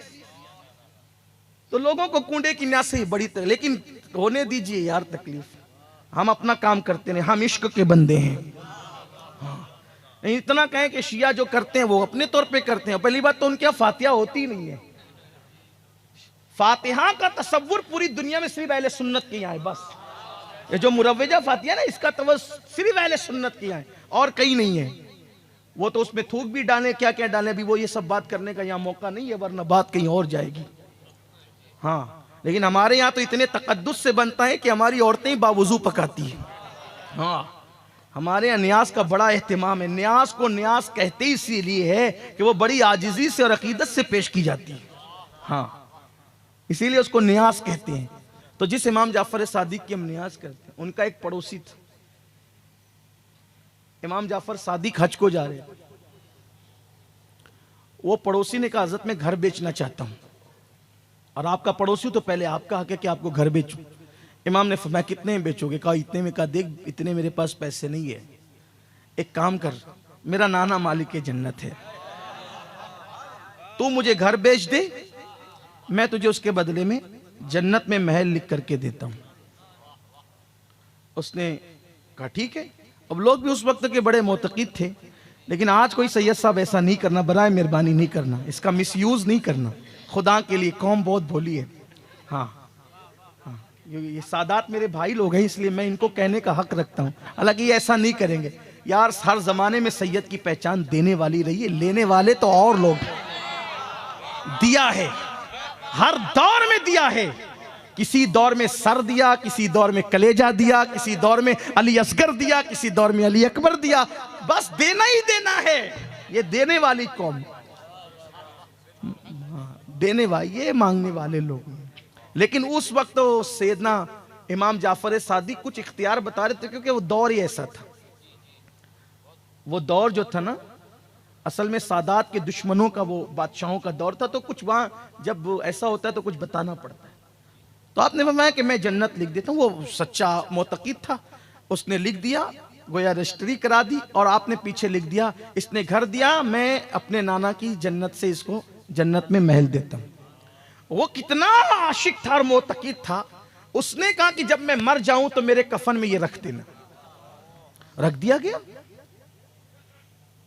रख दिया गया। अच्छा, ये तहरीर ले देकर सैयदना इमाम जाफर सादिक चले गए हज के लिए, हज को चले गए। अब हज से आए तो वो वाकई इंतकाल कर चुका था, मर चुका था, उसका इंतकाल हो गया था। हज से वापस आए तो उसके बेटों की नीयत बदल गई। हज से वापस आने के बाद बेटों की नीयत बदल गई। बेटों ने इमाम जाफर सादिक से आगे कहा कि भैया आपने हमारे अब्बू से घर ले लिया, एक ऐसा वादा करके जो क़यामत में पूरा होगा कि भी नहीं होगा, घर वापस दो। फरमाया मालिक वो था, बेचा मुझे, मैंने खरीदा, मैं मालिक बन गया, अब तुम नहीं मांग सकते, शरण नहीं मांग सकते तुम। तो उन्होंने कहा लेकिन आपने दिया क्या था? कहा वो तहरीर थी, मैंने जन्नत में मकान दिया था। कहा कि हमें सबूत चाहिए। फरमाया ये सबूत अब मुझसे मत पूछो, अपने बाप से जाके पूछो, जाओ उसकी कब्र पे और जाके पूछो कि सबूत क्या है। जब कब्र पर गए तो वहां पर वही रजिस्ट्री का कागज पड़ा हुआ था। इधर लिखा हुआ था कि मैंने घर दिया, नीचे लिखा हुआ था कि जो है वो मैंने जन्नत में महल दिया नाना की, या पीछे लिखा हुआ था जन्नत में महल दिया नाना का, और उसके बाद नीचे उसकी अपनी खुद की तहरीर थी, मेरे बेटो जाफर सादिक से लड़ना छोड़ दो, उन्होंने जो मकान का वादा किया था अल्हम्दुलिल्लाह मुझे मिल चुका है। ये लोग हैं। अब ये मर्तबा पाने के बाद इमाम जाफर सादिक का हाल ये था कि जब लोगों से मुसाफा करते थे तो मुसाफा करके कहते थे अगर तुम्हारी मगफिरत हो गई तो तुम मेरी सिफारिश करना, और अगर मेरी मगफिरत हो गई तो मैं तुम्हारी सिफारिश करना। कौन है ये? इमाम हुसैन रदी अल्लाह ताला के सगे पर पोते हैं, इमाम ज़ैनुल आबिदीन के सगे पोते हैं, इमाम जाफर सादिक इमाम आजम के उस्ताद, जिनके बारे में इमाम आजम कहते हैं अगर जाफर सादिक न होते तो नोमान हलाक हो गया होता। जिसकी जूतियां सीधी करे इमाम आजम, वो कह रहे हैं कि अगर तुम्हारी बख्शिश हो गई तो मेरी सिफारिश करना, मेरी बख्शिश हो गई तो तुम्हारी सिफारिश करूंगा। लोग कहते आप तो सैयद हैं, आप तो आले रसूल हैं, तो आप रो कर कहते यही तो रोना है कि इतने बड़े बाप की औलाद है, अपने नाना को मुंह क्या दिखाएंगे। हालांकि उनके दौर में उनसे बड़ा मुत्तकी, जब नबी के शहजादों को इतना खौफ था, इतनी खशियत थी, आज हम कितने बेबाक हो गए, कुछ करने के लिए तैयार नहीं। और हम कहते हैं हमने एक बार सुभान अल्लाह कह दिया, हमें जन्नत नहीं मिलेगी तो जन्नत किसे मिलेगी? जिन्होंने पूरी पूरी रात भर इबादत की वो इतने मगरूर नहीं थे जितने मगरूर हम हुए हैं। जितना तकब्बुर अपने में आ गया है, इसलिए ख्याल करना इस बात का, जिनके रुतबे हैं सिवा, उनको सिवा मुश्किल है। बात दूर से दूर चली गई, आते अपने उन्वान की तरफ। तो मेरे आका अलैहिस्सलाम के प्यारे दीवानों, मैदान महशर की सैर कराने की बात चल रही थी कि आइए मैदान महशर की सैर कर लेते हैं। बात दूर निकली, अब बात शॉर्ट ही कर लेते हैं। जो उन्वान लेके चला था अब शायद वो पूरा नहीं होगा, इख्तिसार से इसी को खत्म कर देते हैं। मैदान महशर की सैर, मैंने कहा ना कि आदम अलैहिस्सलाम जैसे नबी, नूह अलैहिस्सलाम जैसे नबी अल्लाह के खौफ से नफ्सी नफ्सी कर रहे हो। हदीस पाक जो पढ़ने चला था वो ये है कि मेरे आका सल्लल्लाहु अलैहि वसल्लम ने फरमाया, बल्कि उसका बैकग्राउंड और पस मंजर ये है कि सैयदना फारूक आजम रदी अल्लाह ताला अन्हु ने एक मर्तबा हजरत काब अहबार से पूछा, ए काब जरा ऐसी बात मुझे बता। हालांकि ये काब कौन है? ताबई है। ताबई कौन होता है? जिसने हुजूर को नहीं देखा बल्कि सहाबा को देखा, ईमान की हालत में दुनिया से गया। वो ताबई, सहाबी नहीं। और फारूक आजम सहाबी, जानशीन रसूल हैं, खलीफा दुआ में, बल्कि हम सुन्नियों के अकीदे में मुरादे मुस्तफ़ा हैं। मुरादे रसूल हुजूर ने उन्हें मांगा है, अल्लाह से तलब किया है। मुरादे रसूल फारूक आजम रदी अल्लाह ताला। तो कहा कि काब जरा ऐसी बात मुझे सुनाओ जिससे मेरे दिल में अल्लाह का डर और खौफ पैदा हो। अपना हाल क्या है? जहां खौफ खुदा की बात होगी तब वहां से भागने की कोशिश। अरे अब भी मौलाना नमाज की बात करेंगे, अब भी दाढ़ी की बात करेंगे, अब भी अमल की बात करेंगे। मेरा एक दोस्त है, बहुत करीबी दोस्त है, जब मैं तकरीर शुरू करता हूं तो वो चला जाता है अभी भी, और तकरीर खत्म करता हूं तो फिर आता है। अरे यार कहां चले जाते हो यार तुम? यार तुम डराते बहुत हो यार। मैंने कहा कि हम क्या डराएं, हुजूर का फरमान पेश करते हैं, हुजूर अलैहिस्सलाम का फरमान, और सारे अंबिया डराने ही के लिए आए। बल्कि हुजूर अलैहिस्सलाम को जो पहली मर्तबा हुक्म दिया हुआ ना, या अय्युहल मुद्दस्सिर कुम फअंजिर, ए कंबल ओढ़ने वाले बालापोश उठिए, उठिए और अपनी कौम को डराइए। तो यहां डरने डराने ही की बात होगी। वाज़ और नसीहत उसी का नाम है। लतीफा गोई के लिए टीवी के ड्रामे काफी हैं, यहां नसीहत की जगह है, यहां खौफे खुदा पैदा करने की जगह है। और चूंकि कई औलिया होते हैं कि एक महफिल में, तो उनकी बरकत से अपना भी कनेक्शन जुड़ जाए, खशियत के हवाले से, इश्क रसूल के हवाले से। तो मेरे आका सल्लल्लाहु अलैहि वसल्लम के दीवानों, फारूक आजम ने कहा, ए काब मुझे ऐसी बात बता के मेरे दिल में अल्लाह का डर और पैदा हो। हालांकि ऐसा नहीं कि वो डरते नहीं थे, डर अल्लाह का इतना था फारूक आजम के दिल में कि अल्लाह के खौफ से हमेशा रोते रहते थे। तो मुसलसल रोने की वजह से आपके चेहरे पर आंसुओं का निशान बन गया था, चेहरे पर आंसुओं का निशान बन गया था। इतना डरते थे अल्लाह से कि अपने बिस्तर के नीचे कोड़ा रखते थे, और जब रात को आते थे तो कोड़ा उठाकर अपने पैर पे मार के कहते थे, उमर बता आज अल्लाह को राजी करने वाले कितने काम किए और अल्लाह को नाराज करने वाले कितने काम किए। हालांकि उनकी पूरी जिंदगी अल्लाह की रजा वाली जिंदगी थी, लेकिन अल्लाह अल्लाह जिनको मेरे आका ने जन्नत की बशारतें दी उनका हाल क्या था। तो कहते हैं ऐसी बात बताओ काब जिससे मेरे दिल में अल्लाह का डर और खौफ पैदा हो। तो हजरत काब ने कहा, अमीरुल मोमिनीन, मैंने गुज़िश्ता किताबों में जो आसमानी कुतुब है उसमें पढ़ा है कि क़यामत के दिन अल्लाह फरिश्तों को हुक्म देगा कि वो जहन्नम को खींच करके मैदान महशर में लाए। कहानी किस्सा नहीं है, दिल के कानों से सुनना। अगर आखिरत की कामयाबी चाहते हो तो दुनिया में से एक दिन जाना है। हमने बहुत लोग अपने हाथों से दफन किया मेरे भाइयों, हमें भी दफन कर देंगे लोग, हमें भी दफन कर देंगे। बहुत जल्द वो दिन आएगा। मेरा बेटा, मेरा माल, मेरा कारोबार, कोरोना ने बता दिया कोई अपना नहीं है। हैं? भाई की मैयत में भाई नहीं गया, पता नहीं उसको कोरोना होगा तो कहीं मुझे ना लग जाए।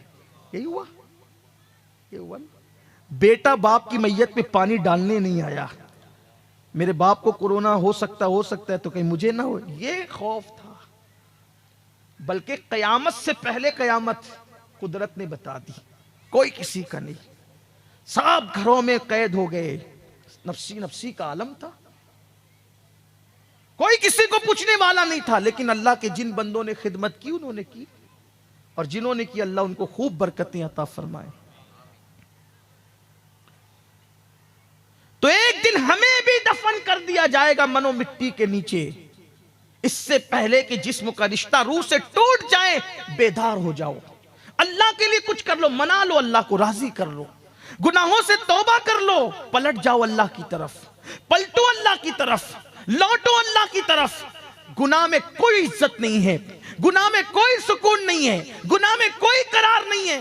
अल्लाह की यहां इज्जत नेकियों की वजह से, तकवे की वजह से, परहेजगारी की वजह से, सच्ची तौबा की वजह से, नेक अमल की वजह से।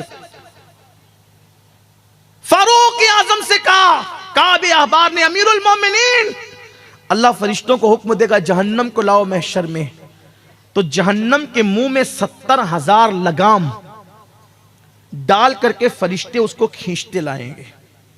और उसकी जब आग भड़क रही होगी तो उसकी भड़कती हुई आग को देखकर इब्राहिम खलीलुल्लाह जैसी हस्ती, जो अबुल अंबिया है, अंबिया के बाप है, वो अपने सर को सजदे में रखकर कहेंगे, ए अल्लाह, आज मैं किसी के लिए कुछ नहीं मांगता, सिर्फ इब्राहिम को अमान दे दे बस, मैं अपने लिए मांगता हूं, मुझे अमान दे दे बस, और किसी के लिए कुछ नहीं मांगता। हजरत मूसा अलैहिस्सलाम सर सजदे में रखे, काबे अहबार फारूक आजम से कहते हैं, मूसा अलैहिस्सलाम जैसा पैगंबर जिस पे अल्लाह ने तौरात नाजिल की, वो अपने सर को सजदे में रखकर कहेंगे, ए अल्लाह, आज मूसा तुझसे अमान चाहता है, आज मैं किसी के लिए कुछ नहीं मांगता, सिर्फ अपने आप के लिए अमान मांगता हूं। ईसा अलैहिस्सलाम तो सजदे में सर रख कर ये कहेंगे, ए अल्लाह, आज मैं अपनी मां मरियम के लिए भी कुछ नहीं मांगूंगा।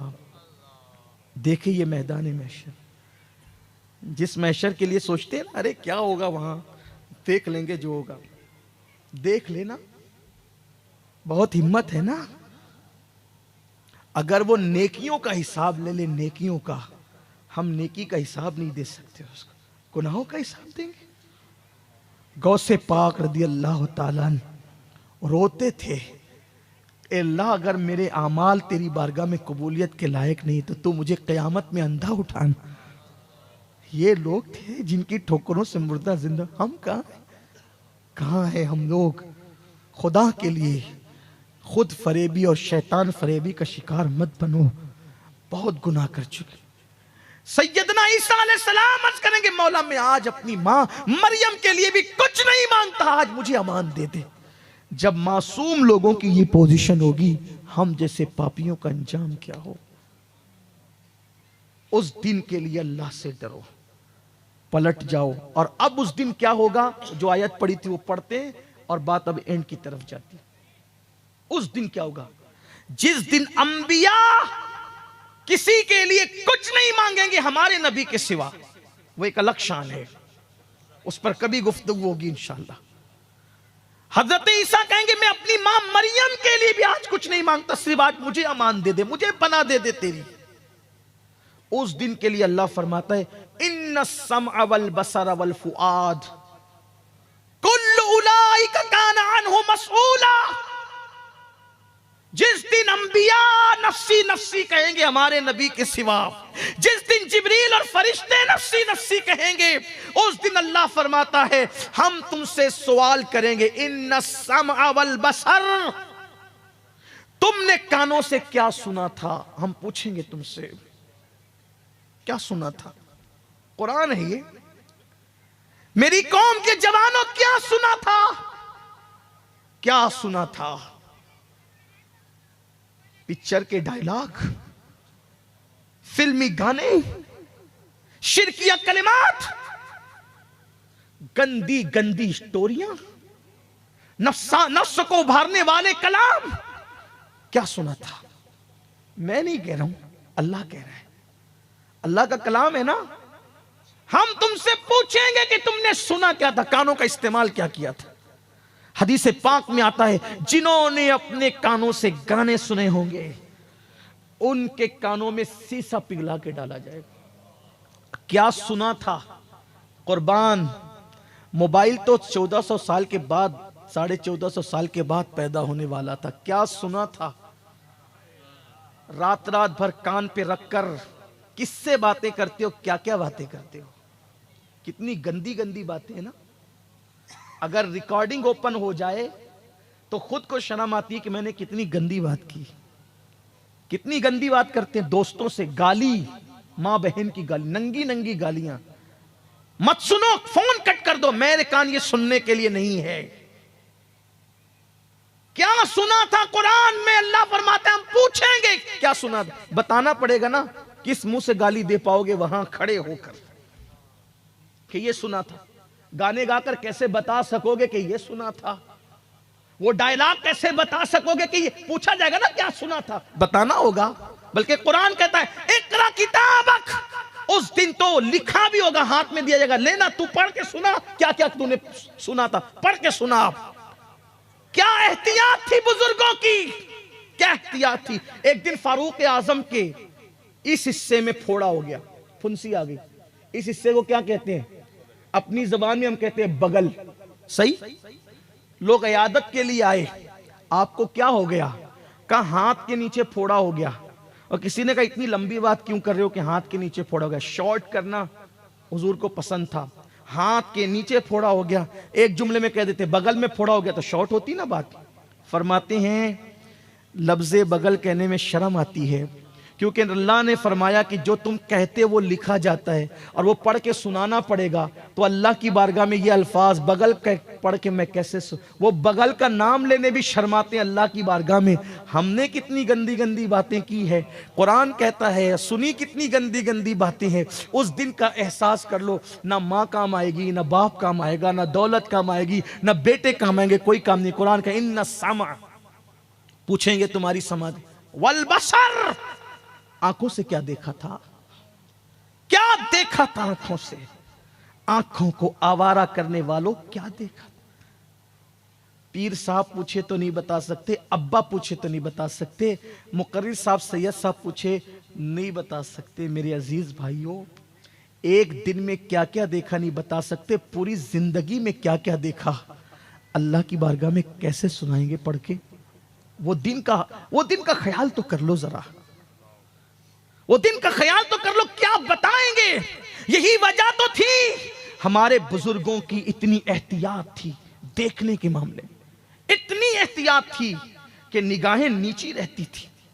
एक दिन सैयदना दाऊद ताई को किसी ने पूछा, दाऊद आपके घर की छत नहीं है?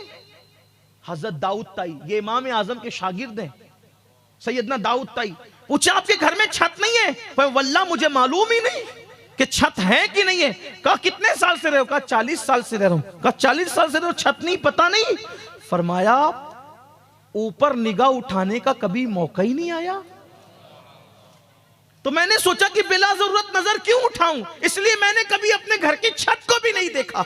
जितने जिनके तकवा परहेजगारी का हाल यह था कि वो घरों की छत को नहीं देखते थे, आज तो बड़ी माजरत के साथ यूट्यूब पर जाकर के वो मनाजिर सर्च किए जाते हैं जिसका आज हम जिक्र नहीं। मैं ये नहीं कहता कौन क्या देखता है, लेकिन ये जरूर कहूंगा कि हर आदमी अपने आप में डूब कर सोचे, अपने मन में डूब कर पा जा सुरागे जिंदगी। तू अगर मेरा नहीं बनता न बन, अपना तो बन, मेरे हमदर्द मत बनो। मैं आपका हमदर्द बनूं या ना बनूं, 2 नंबर की बात है। अपने आप के हमदर्द बन जाओ। मेरी कौम के जवानों, हिम्मत नहीं है हमारे अंदर अल्लाह का अज़ाब हम बर्दाश्त कर सके। अगर मेरा अल्लाह शहद की मक्खी भी भेज देना कब्र के अंदर, तो भी हम उस अजाब को बर्दाश्त नहीं कर सकते। लेकिन ये नहीं कहा गया कि शहद की मक्खियों का अजाब दिया जाएगा। ये कहा गया कि इतने बड़े बड़े सांप होंगे कि 70 साल की लंबाई में जितना ऊंट दौड़ सकता है, घोड़ा दौड़ सकता है, उतने लंबे लंबे बिच्छू और सांप होंगे। और वो एक डंक मारेगा तो इंसान जमीन 7 तबक जमीन के अंदर धंस जाएगा। सोचो तो अल्लाह का अजाब कैसे उठा सकेंगे, बर्दाश्त कर सकेंगे। अल्लाह हमारी आंखों के बारे में पूछेगा। वल फुआद, दिलों में क्या प्लान थे। लोगों से मिलते थे तो ऐसी मीठी मीठी बातें करते, दिलों में बुग़्ज़ रखते थे। सीने मिलाते थे, सीने, दिल नहीं मिलाते थे। ज़बानें मीठी थी, दिल भेड़ियों की तरह थे। अल्लाह फरमाएगा दिल में क्या था, हम उसके बारे में भी पूछेंगे। एक दूसरे को भाई भाई कहते रहे, बेटा कहते रहे, विवाही कहते रहे, ये कहते रहे, वो कहते रहे, लेकिन दिलों में बुग़्ज़ किने रखते थे। पूछेंगे दिलों में क्या था। इसलिए मोमिन का दिल आईने की तरह साफ होना चाहिए, बल्कि आईने से ज्यादा साफ होना चाहिए। जिनके दिलों में दूसरों के लिए कीना होता है, ना उनके सर के ऊपर सजदे जाते हैं, ना उनके सर के ऊपर दुआएं जाती है। दिलों को पाक करो, मन को पाक करो, दिल में गंदगी मत रखो। फिर कहता हूं, किसान हो, जब तक के खेत में कांटे होंगे कोई बीज बोया नहीं जाएगा। जब तक के आवारा घास होगी कोई बीज बोया नहीं जाएगा। उसी तरह से जब तक दिलों में कीने के कांटे होंगे, अल्लाह की मोहब्बत का बीज कैसे बोओगे, मुस्तफा जाने रहमत का इश्क का बीज कैसे बोओगे। इसलिए उस दिन पूछा जाएगा, उस दिन के लिए तैयारी कर लो, उस दिन के लिए तैयारी कर लो। आखिरी बात और दिल की बात, आज से पहले जो हुआ सो हो गया। अब क्या कर सकते, जो होना था हो गया। यही है ना इलाज। क्या है इलाज? यह कुछ भी हो गया हो, तौबा कर लो, तौबा कर लो। इसी पे एंड कर रहा हूं, मैं भी आप भी। और फिर वली का आस्ताना है, वलियों के यहां की जाने वाली तौबा फिर हमें नहीं देखा जाता, उनके सदके बख्शा जा। और फिर वली जहां सैयद भी हो, अहले बैत भी हो, और फिर जमीन के अंदर भी हो, जमीन के ऊपर भी हो, इतने सारे उलमा हो, नायब रसूल हो, तो फिर तौबा कबूल ही होगी। तौबा कर लो। लेकिन एक बात फिर कहता हूं, जो हर जगह कहता रहता हूं, आज भी कहता हूं, तौबा नाम कान खींचने का नहीं। बहुत मर्तबा कान खींचे। तौबा नाम गाल पीटने का नहीं, बहुत मर्तबा गाल पीटे। तौबा नाम अस्तगफिरुल्लाह सिर्फ पढ़ने का नहीं, बहुत बार अस्तगफिरुल्लाह पढ़ लिए। तौबा नाम है इसका अल्लाह की बारगाह में शर्मिंदा हो जाना, गुनाहों पे नादिम हो जाना, शर्मा जाना, और अपने अल्लाह से अहद कर लेना कि ए अल्लाह, अब मैं गुनाह की तरफ नहीं जाऊंगा। बस ये अहद फिर मत तोड़ना। इसका नाम तौबा है। और बल्कि जब तौबा के बाद गुनाह की याद आए, तवज्जे, तौबा की शर्तों में से एक शर्त है, तौबा के बाद अगर गुनाह की याद आए तो लज्जत नहीं मिलना चाहिए, अफसोस होना चाहिए कि मैंने किया क्यों था। लोग तो ये कहते हैं ना, यार जवानी में क्या मजे थे, हाज करके आ गए, क्या मजे थे यार उस वक्त कॉलेज की जिंदगी में, क्या हमने गुलछर्रे उड़ाए।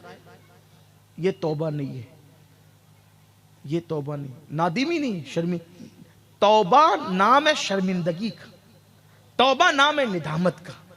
आप बहुत संजीदगी से सुन रहे हैं, अगर आप इजाजत दे तो एक तौबा का जिक्र कर दो, अगर इजाजत हो तो तौबा का जिक्र कर दो। मुझे बहुत पसंद है ये जिक्र, बहुत पसंद है, इसलिए कि इस गुफ्तगू के बाद मैंने देखा कि कई लोगों ने तौबा की अल्लाह के करम से। इसलिए मैं चाहता हूँ, अगर मुझे लोगों की बोरियत का ख्याल ना होता, एहसास ना होता, तो मैं इसको यानी कि फिर बहुत बयान करता। लेकिन कोशिश ये होती है कि कोई बात डबल ना हो जाए ताकि लोग बोर ना होने लगे। लेकिन कहीं भूल जाता हूँ तो फिर हो जाता है। मैंने बापू को कहा कि भूल जाता हूँ तकरीर करके, तो कहीं हो जाता है, हो जाए तो आप माफ़ कर दिया करें। हालांकि अगर डबल हो जाए तो फिर भी उसमें बरकत है, कम से कम सुनने की बरकत तो मिल ही जानी है। मुझे बहुत पसंद है और बहुत इससे जिंदगियां बदली अल्लाह के करम से। तौबा, शर्मिंदा होने का नाम। फिर गुनाह कितने भी बड़े हो, कितने भी बड़े गुनाह हो, अगर शर्मिंदगी मजबूत है, निदामत मजबूत है, दिल के अंदर एहसास गुनाह है, तो फिर गुनाह नहीं देखे जाते, एहसास देखा जाता है, शर्मिंदगी देखी जाती। दो ही आंसू फिर पूरी जिंदगी के गुनाह खत्म करने के लिए काफी होते, फिर कितना ही बड़ा हो। और मैं समझता हूं कि अब मैं इतने बड़े गुनाह का जिक्र करने लगा हूं कि इंशाअल्लाह इस मजमे में शायद ऐसा कोई बंदा नहीं होगा, इतना बड़ा गुनाह।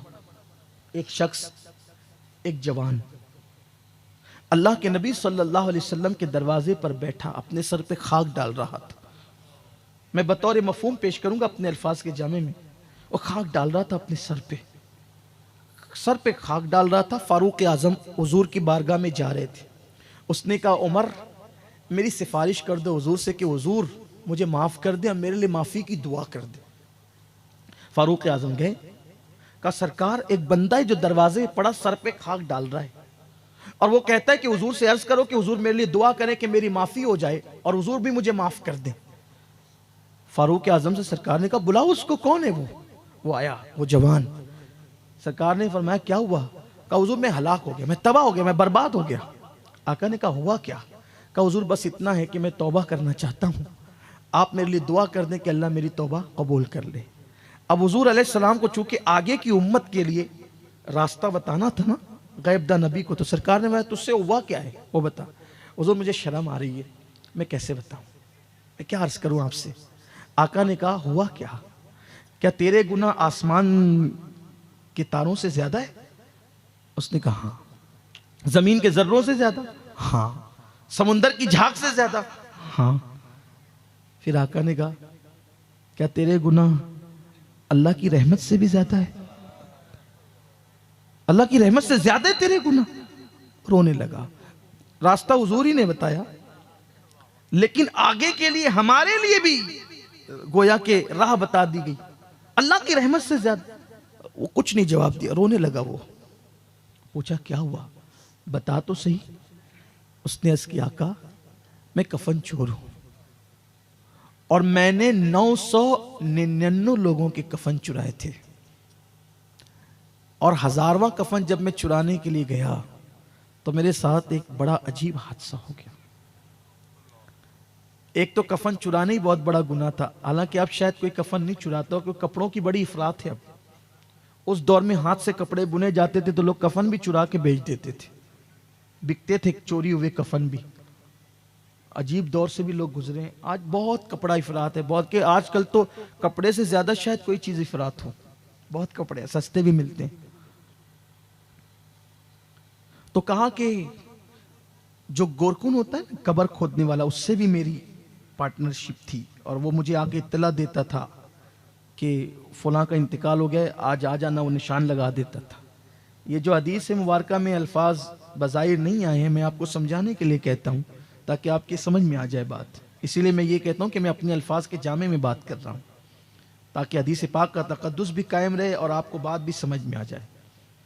जो लिखा है मिन में वैसे पढ़ के तो नहीं सुना सकूंगा, वरना फिर हम समझ नहीं पाएंगे। तो उससे मेरे पार्टनरशिप थी, मेरे उससे शिरकत थी कि मैं बताऊं, वो मुझे बताए कि, और फिर मैं आकर के कफन निकाल लेता था, बेच देता था। मैं उसको कुछ रकम दे देता था। एक दिन उसने मुझे इत्तला की, आज बहुत मालदार घर की लड़की का इंतकाल हुआ है और कफन जो होगा वो दीबा का होगा। उस जमाने में जैसे आज हमारे यहाँ जो वो बहुत कीमती कपड़े होते हैं ना, कुछ मखमल है, ये है, वो है, पता नहीं क्या क्या सब, तो वैसे उस दौर में बहुत कीमती कपड़ा होता था दीबा का। उसका कफन दीबा का है, इसका मतलब बहुत दिनों तक का खर्चा निकलना था। तो उसने निशान लगा दिया ताजा कब्र पर और मालदार थी वो लड़की, मालदार घराने से थी। जब मैं उसका कफन निकालने के लिए गया, वो 1000वीं मैयत थी, यानी 1000वां नंबर था उस मैयत का। तो जब मैं निकालने के लिए गया तो मैंने उसके तख्ते हटाए और उसको कब्र से बाहर निकाला। सन्नाटा होगा कब्रिस्तान में, चांद की दूधिया दूधिया रोशनी जमीन पे पड़ रही होगी, लाइट का दौर तो नहीं था। तो जब मैंने उसका कफन निकाल दिया तो कफन निकालने के बाद उसका जिस्म कपड़े के बगैर हो गया और चांद की दूधिया रोशनी जब उसके बदन पे, बरहना बदन पे पड़ी तो वो इतनी खूबसूरत मुझे लगी कि शैतान मुझ पे गालिब आ गया। और शैतान गालिब आया तो कब्रिस्तान के अंदर उस मुर्दा लड़की के साथ मैंने वो काम किया जो मैंने नहीं करना चाहिए था। आप समझ गए होंगे कि मैं क्या कहना चाहता हूं। उसने बदफेली की मुर्दे के साथ, मुर्दा लड़की के साथ। फिर उसने कहा जब मैं उससे बदफेली कर चुका वो लड़की उठकर खड़ी हो गई, जिंदा हो गई, और उसने कहा अल्लाह तुझे तबाह करे, कभी अल्लाह तुझे माफ ना करे। तूने मुझे गंदा कर दिया, तूने मुझे नापाक कर दिया। क्या मुंह लेकर अब मैं इन मुर्दों के दरमियान, इन कब्र वालों के दरमियान रहूं? और फिर वो गायब हो, मैं भागा, कफन छोड़ के भागा। लड़की तो फिर मुझे नजर नहीं आई, लेकिन अब उसकी आवाज मेरे कानों में टकराती रहती है।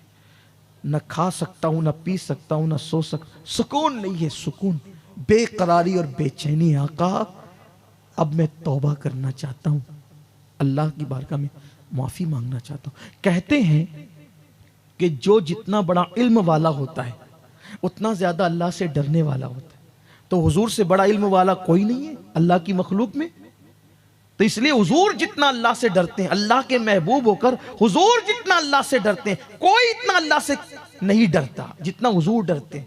तो जैसे उसने कहा ना कि मुर्दा लड़की के साथ ऐसा हुआ, तो हुजूर पर अल्लाह का खौफ तारी हो गया, गलबा, खौफ का गलबा। और आका ने हुआ जल्दी से यहां से दूर हट। नफरत से नहीं कहा, झिड़कने के लिए नहीं, वो जो अल्लाह के खौफ का गलबा था, जल्दी से तू यहां से दूर हट, मुझे डर लग रहा है कहीं तेरी वजह से आग ना बरस पड़े, दूर हट जाए यहां से।